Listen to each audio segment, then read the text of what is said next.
ม่พี่น้องชาวบ้านเราใส่สุกกองบรรดา เกิ ว ด นา มา ตา เป็นคนบ้านดงบ้านป่าอาศัยพื้นให้พื้นนา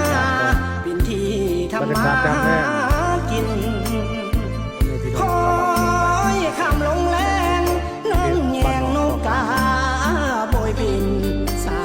ยลมแผ่วพัดมาได้ยินไม่ไผ่สีกันสวรรค์บ้านนาความหูที่มีบุตรที่ก็ต่ำทำนาการด่างดำเงินคำบ่มีดอกนาสาวใดจะสนคนบ่มีปริญญาหนุ่มผ้าแพรผ้าขาวมาบ่ได้ดูลาเหมือนเขาเมือง